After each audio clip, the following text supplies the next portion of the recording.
నమస్తే welcome to 9+ news. సింగరేణిపై BRS నాయకుడు బాల్క సుమన్ చేసిన వ్యాఖ్యలపై కాంగ్రెస్ నేతలు మండిపడ్డారు. ప్రజాప్రతినిధిగా చేసిన వ్యక్తి ప్రజాస్వామ్యాన్ని అపహాస్యం చేసేలా ఉన్నాయని మంత్రి పొన్నం వ్యాఖ్యానించారు. సుమన్ చేసిన వ్యాఖ్యలపై చర్యలు తీసుకోవాలని ఎమ్మెల్సీలు అద్దంకి దయాకర్, బల్మూరి వెంకట్ డీజీపీకి ఫిర్యాదు చేశారు. కాంగ్రెస్ నాయకులపై బాల్క సుమన్ ఎదురుదాడికి పాల్పడ్డారు. చేసిన విధ్వంసం చాలక మళ్లీ మొదలెట్టడానికి కుట్రలు చేస్తున్నారా అని ప్రశ్నించారు. బాల్క సుమన్ పై కాంగ్రెస్ కార్యకర్తలు పోలీస్ స్టేషన్లో కూడా కేసు నమోదు చేయించారు.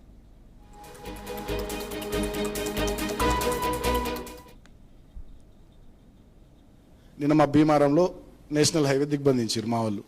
5 రైతులు వచ్చిర్రు, 60-70 మంది మనోళ్ళు. నిన్న చెన్నూరులో కిష్టంపేట దగ్గర జాతీయ రహదారి మీద కూర్చున్నారు. 4-5 రైతులు, మళ్ళీ 100 మంది మనోళ్ళే. సో వస్తలేరు. మిలిటెంట్ యాక్టివిటీ చేయాలి. ముచ్చట్లు ఎప్పుడు కాదు, మీటింగ్లు పెట్టుడు కాదు, సోషల్ మీడియా ప్రెస్ మీట్లకి ఇవి కాదు. మిలిటెంట్ యాక్టివిటీ చేయాలి. పెట్టూరు మందవారి డివిజన్లో ప్రోగ్రామ్ పెట్టూరు, పోయి మొత్తం జీఎం గారి ఆఫీస్ కాల పెడదాం, పోతే 1 రోజులు జైలుకు. కాబట్టి మిలిటెంట్ యాక్టివిటీ కూడా మీరు సీరియస్గా ప్లాన్ చేయాలి. అవసరమైనంత రోజు ఇక్కడ సింగరేణి భవన్ కాల పెట్టుర్రి, మొత్తం అంగడి చేసి పారేరు, ఏముంది.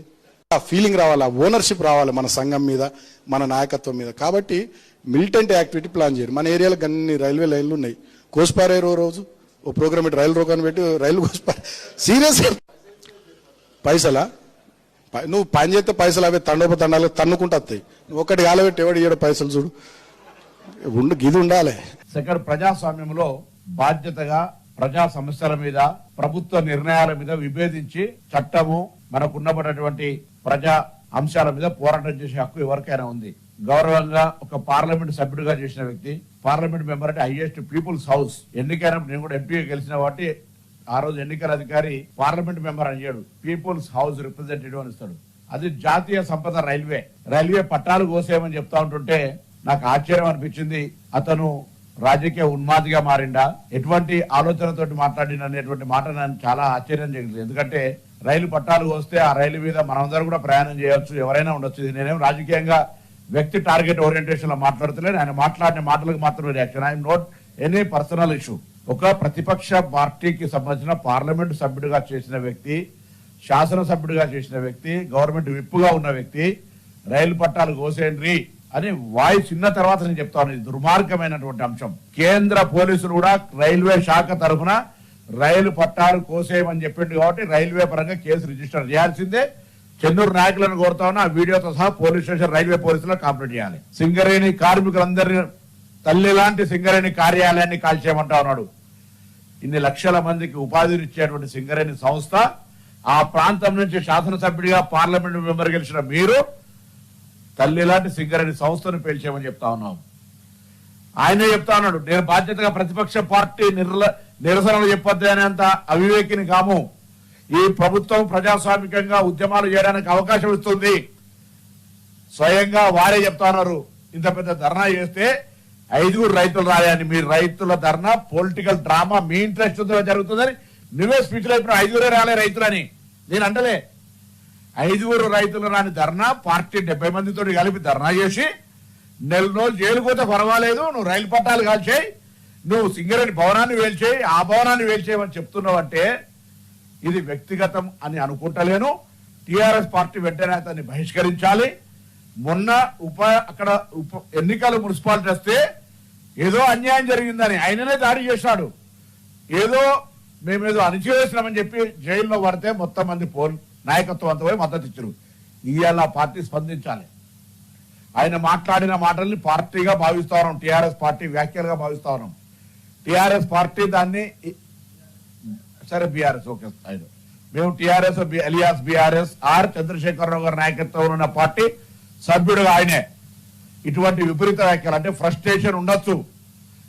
యువకుడిగా యూనివర్సిటీ నుంచి నీకు భగవంతుడు ఇచ్చిన అవకాశం, పార్లమెంట్ మెంబర్ అయి ఎమ్మెల్యే అయి ఇంత పెద్ద హోదాలో పోయిన తర్వాత ఒక 5 ఏళ్ళు 2.5 ఏళ్ళు అధికారం లేకపోతే ఇంత అసహనం గురైతే ఫస్ట్ జనరేషన్ వ్యక్తివి ఎందుకు తొందరపడుతున్నారు?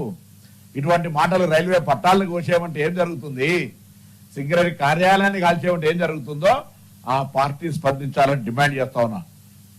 ఇట్స్ అ టైం తెలంగాణ ప్రజలు ఆలోచన చేయాలి.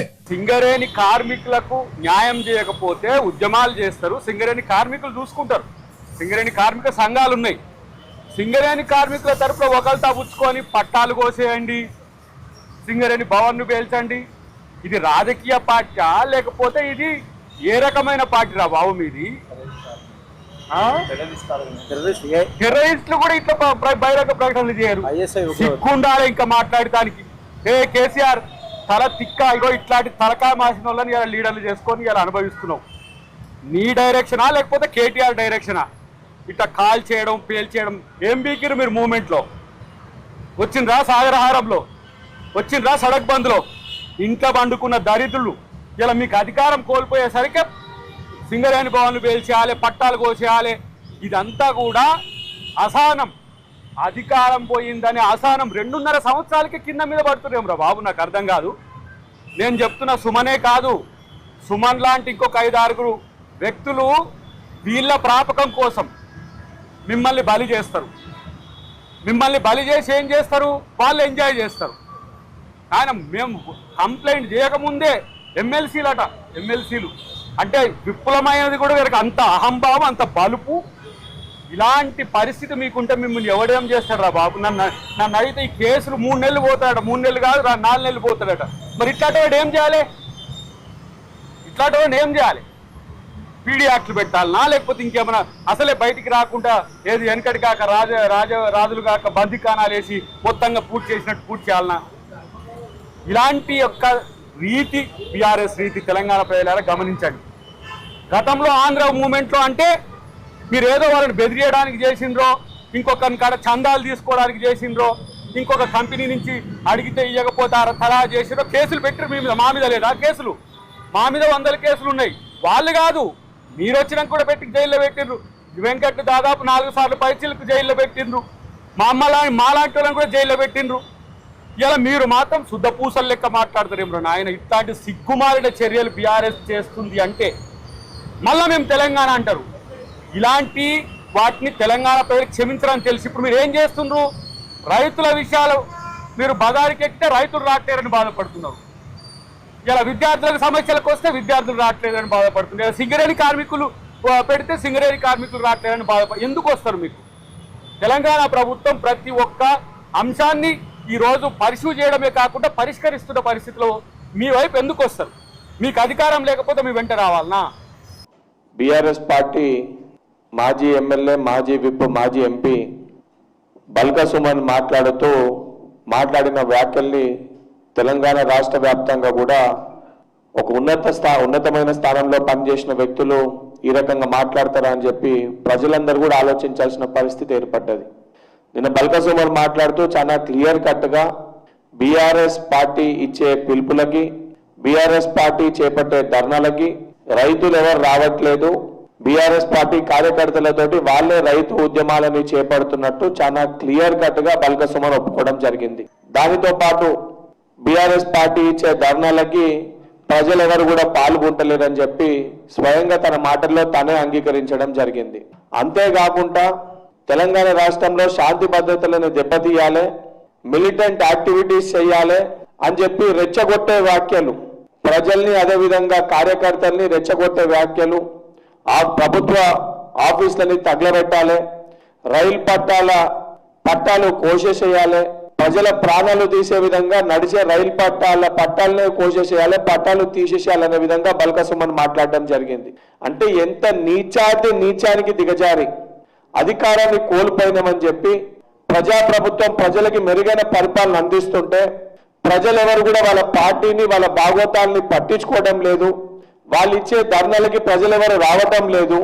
ఏ రకంగా కూడా అటెన్షన్ ని డ్రా చేయాలనే ఒక ఉద్దేశంతో తెలంగాణ రాష్ట్ర వ్యాప్తంగా శాంతి భద్రతలను భంగం తీయాలనే ఒక ఉద్దేశంతో బల్క సుమన్ రెచ్చగొట్టే వ్యాఖ్యలు చేసినట్టు చాలా స్పష్టంగా మనకు అర్థమవుతుంది. ఎందుకంటే నేను రాష్ట్ర మంత్రులకి, ముఖ్యమంత్రి గారు కూడా ఈ మధ్యలో సెక్యూరిటీని తగ్గించుకొని, కాన్వే తగ్గించుకొని వారు వెళ్ళడం జరుగుతుంది. వారు కూడా అప్రమత్తంగా ఉండాలని చెప్పి వారిని కూడా నేను కోరుతున్నాను ప్రెస్ మీట్ ద్వారా.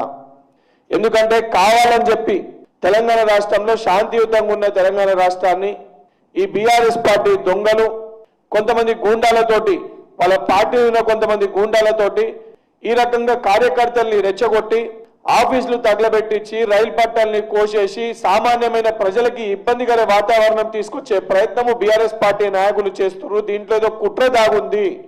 రాష్ట్ర డీజీపీ గారు కూడా నేను విజ్ఞప్తి చేస్తున్నా, ఏదైతే నిన్న బల్క సుమన్ మాట్లాడిన మాటలని సొమోటోగా మీరు తీసుకోవాలి.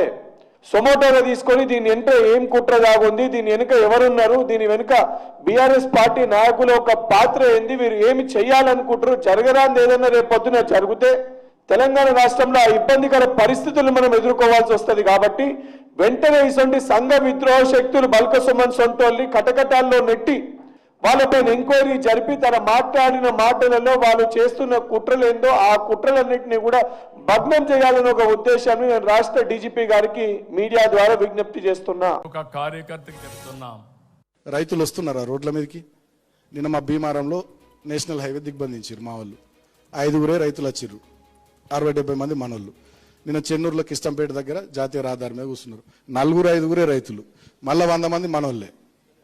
సో వస్తలేరు. మిలిటెంట్ యాక్టివిటీ చేయాలి. ముచ్చట్లు ఎప్పుడు కాదు, మీటింగ్లు పెట్టుడు కాదు, సోషల్ మీడియా ప్రెస్ మీట్లకి ఇవి కాదు, మిలిటెంట్ యాక్టివిటీ చేయాలి. పెట్టురు మందవారి డివిజన్లో ప్రోగ్రామ్ పెట్టురు, పోయి మొత్తం జీఎం గారి ఆఫీస్ కాల పెడదాం, పోతే 1 నెల రోజులు జైలుకు. కాబట్టి మిలిటెంట్ యాక్టివిటీ కూడా మీరు సీరియస్గా ప్లాన్ చేయాలి. అవసరమైనంత రోజు ఇక్కడ సింగరేణి భవన్ కాల పెట్టుర్రి, మొత్తం అంగడి చేసి పారే ఏముంది. ఆ ఫీలింగ్ రావాలి, ఆ ఓనర్షిప్ రావాలి మన సంఘం మీద, మన నాయకత్వం మీద. కాబట్టి మిలిటెంట్ యాక్టివిటీ ప్లాన్ చేయరు. మన ఏరియాలో అన్ని రైల్వే లైన్లు ఉన్నాయి, కోసిపారే రోజు ఓ ప్రోగ్రామ్ పెట్టి రైలు రోకాన్ని పెట్టి రైలు కోసిపారే. సీరియస్ పైసలా? నువ్వు పని చేస్తే పైసలు అవే తండోపతండాలు తన్నుకుంటూ వస్తాయి. నువ్వు ఒక్కటి కాలబెట్టి ఎవడు ఇయ్యడు పైసలు చూడు.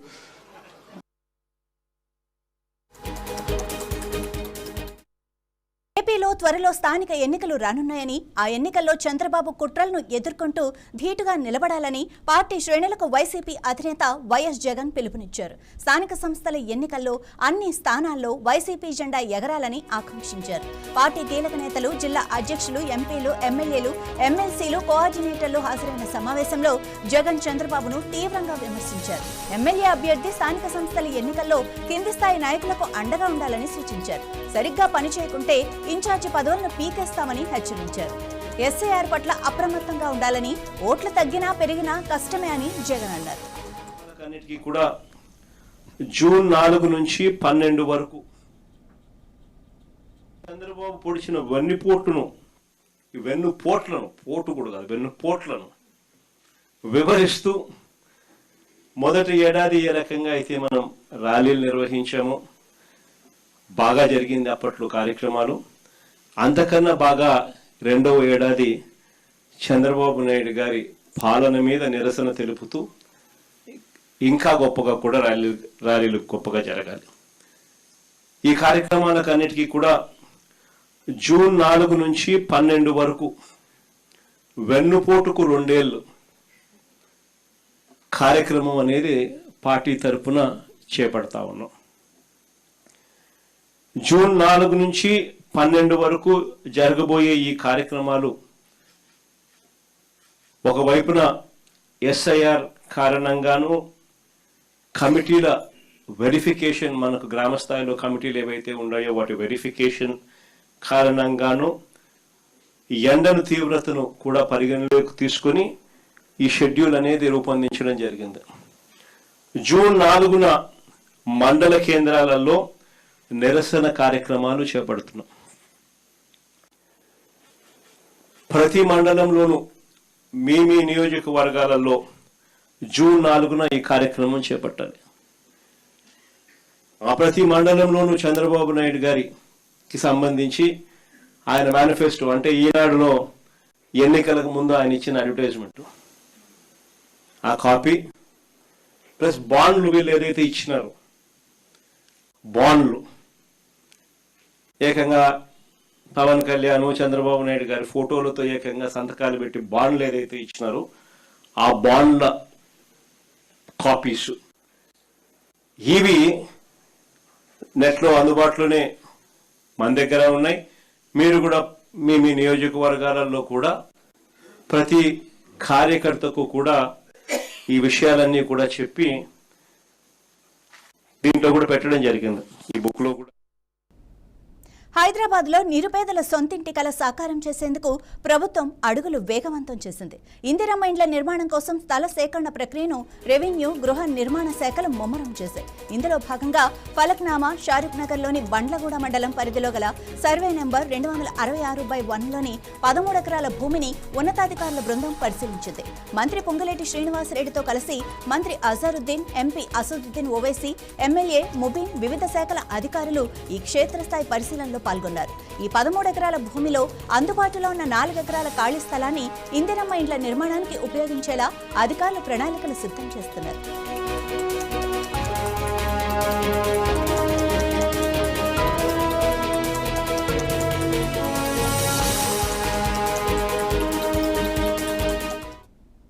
నమస్కారం అండి. ఈరోజు గౌరవ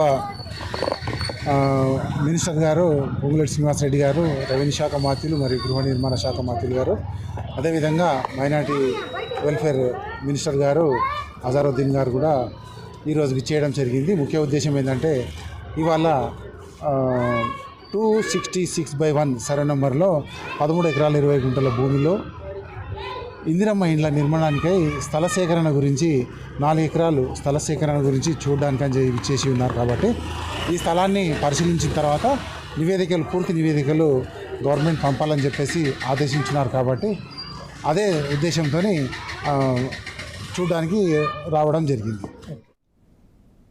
యాదగిరి గుట్టపై కొనసాగుతున్న వర్తక సంఘాన్ని రద్దు చేయాలని డిమాండ్ చేస్తూ యాదాద్రి పరిరక్షణ కమిటీ నాయకులు ధర్నా చేపట్టారు. కొండపై ఉన్న షాపులకు తక్షణమే టెండర్లు నిర్వహించాలని వారు కోరారు.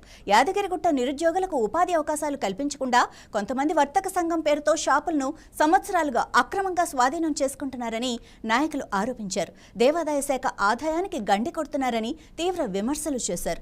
10 షాపులకు గాను సంవత్సరానికి సుమారు 1.68 కోట్లు చెల్లిస్తూ వాటిని సబ్లీస్ ద్వారా కోట్లు సంపాదిస్తున్నారని ఆరోపించారు. ఇటీవల స్థానిక ఎమ్మెల్యే బీర్ల ఐలయ్య వర్తక సంఘం లీజును 10 సంవత్సరాలు పొడిగిస్తూ ఆదేశాలు ఇచ్చారని పేర్కొంటూ ఆ నిర్ణయాన్ని వెంటనే వెనక్కి తీసుకోవాలని డిమాండ్ చేశారు. ఇక్కడ ఉన్న వాళ్ళంతా యాదాద్రి పరిరక్షణ కమిటీ ద్వారా మరి ఉద్యమం చేస్తున్నాం. గత 30 రోజుల నుంచి వర్తక సంఘం రద్దు చేయాలి, టెండర్ వేయాలనే దాని మీద 30 రోజుల నుంచి ధర్నాలు, రాస్తారోకోలు దాదాపు 30 రోజులు చేస్తున్నాము. మరి దీని ద్వారా మరి ఈవోకు మెమోరాండం ఇచ్చాము, స్థానిక ఎమ్మెల్యేకి మెమోరాండం ఇచ్చాము, మరి కోమరెడ్డి వెంకరెడ్డి మంత్రి గారికి ఇచ్చాము, కొండ సురేఖ మంత్రి గారికి ఇచ్చాము.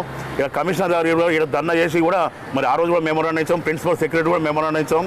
ఇంతవరకు 30 రోజులు ధర్నా చేస్తున్నా కూడా మాకు ఇంతవరకు సమాధానం లేదు. మరి రద్దు చేస్తారా చేయరా అనే దాని మీద ఇంతవరకు కూడా మాకు ఎంతవరకు ఇన్ఫర్మేషన్ కూడా ఇస్తలేరు.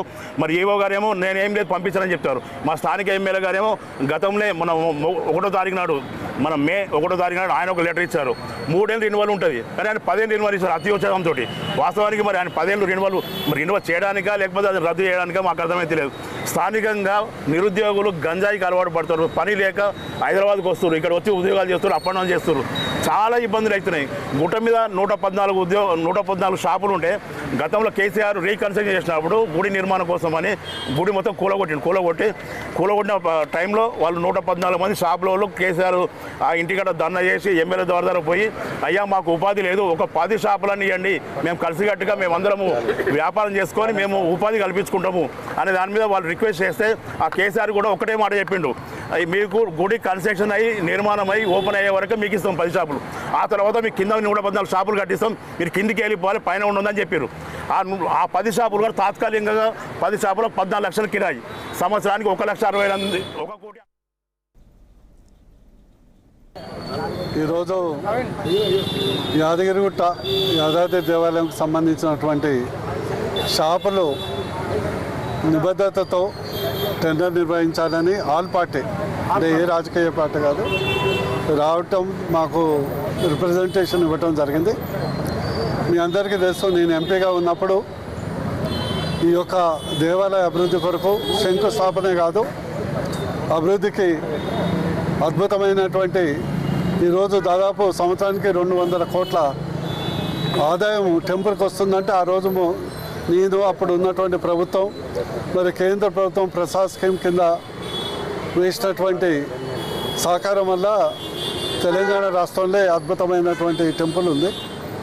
కానీ ఇక్కడ ఉన్నటువంటి ఒక జేఏసీగా ఏర్పడి అది చట్టబద్ధంగా టెండర్ ద్వారా నిర్వహించాలని కోరిక ఇప్పుడే చెప్పటం జరిగింది.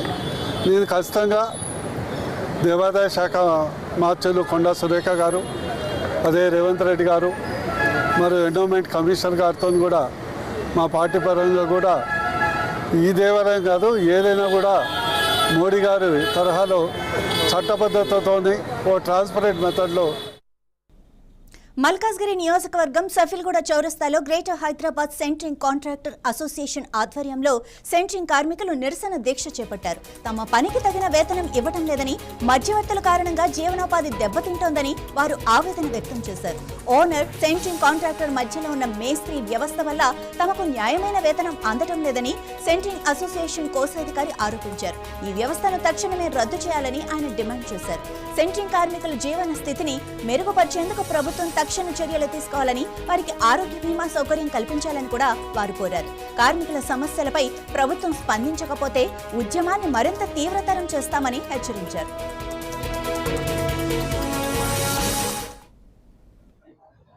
మహేష్ యాదవ్ అధ్యక్షుడు మాట్లాడుతున్నా. మా ఒక డిమాండ్ ఏంటంటే గత 12 ఏళ్ల సంది మాకు అన్ని రేట్లు పెరుగుతున్నాయి. మా సెంట్రింగ్ రేట్లు ఒక్కటే మాకు చాలా అన్యాయం జరుగుతున్నది.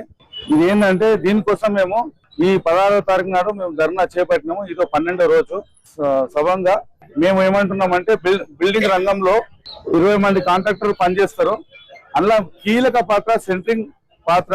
పెట్టుబడి పెట్టి పనిచేస్తాము, మాకు గుర్తింపు లేకుండా పోతున్నది. దానికోసం ఏంటంటే ఓనర్లకు, బిల్డర్లకు మనవి ఏంటంటే మాకు మేసిని జరిపేసి మా రేటు మీతో డైరెక్ట్ తీసుకుంటామని ఈ మీడియా ముఖంగా మేము తెలియజేస్తున్నామని.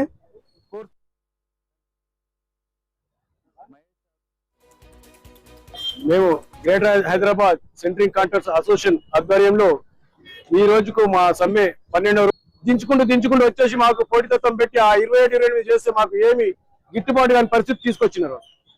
అట్లాగే అందుకని మేము ఎన్నో రోజుల నుంచి ఎన్నిసార్లు చెప్పినా కూడా వాళ్ళు రేట్లు దించడమే తప్ప పెంచిన రేట్ మాత్రం లేదు. అందుకే మేము సెంట్రల్ కమిటీ ఆలోచన చేసి బంద్కు పిలిపియాల్సిన అవసరం ఉన్నది. వికారాబాద్ జిల్లా తాండూరు నియోజకవర్గం పెద్దమల మండలంలో రైతులు ఆందోళనకు దిగారు. మండలంలోని మాంబాపూర్ గ్రామంలో ధాన్యం కొనుగోలు చేయటం లేదంటూ రైతులు రోడ్డుపై బైఠాయించారు. సరైన సమయంలో ధాన్యం కొనుగోలు జరగకపోవడంతో కొనుగోలు కేంద్రాల్లో నిల్వ ఉంచిన వడ్లు రాత్రి కురిసిన వర్షానికి పూర్తిగా తడిసిపోయాయని రైతులు ఆవేదన వ్యక్తం చేశారు. ప్రభుత్వ నిర్లక్ష్యం వల్ల తీవ్ర నష్టం జరిగిందని ఆరోపించారు. రైతుల ఆందోళనతో తాండూరు హైదరాబాద్ ప్రధాన రహదారిపై వాహనాల రాకపోకలు కొంతసేపు నిలిచిపోయాయి. దీంతో ప్రయాణికులు ఇబ్బందులు ఎదుర్కొన్నారు.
ఆంధ్ర క్రికెట్ అసోసియేషన్ ఆధ్వర్యంలో నిర్వహించనున్న ఆంధ్ర ప్రీమియర్ లీగ్ 2026కు రంగం సిద్ధమైంది. జూన్ 9 నుంచి విశాఖపట్నంలో ప్రారంభం కానున్న ఈ మెగా క్రికెట్ టోర్నీకి సంబంధించి అధికారిక షెడ్యూల్ను APL governing council chairman Sujay Krishnan Rangarao విడుదల చేశారు.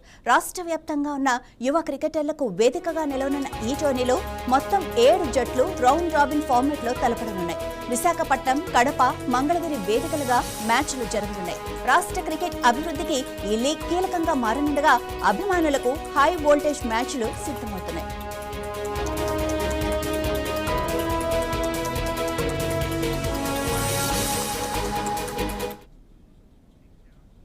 ఇక ఏపీఎల్లో 2026లో పాల్గొనే టీంలను ప్రకటించాయి. Bhimavaram bulls, Rayalaseema royals, Vijayawada sunshiners, Amaravati royals, Simhadri lions, Kakinada kings, Tungabhadra warriors. వీటిని APL governing council chairman Shri Sujay Krishna Rangarao అధికారిక షెడ్యూల్ను విడుదల చేశారు.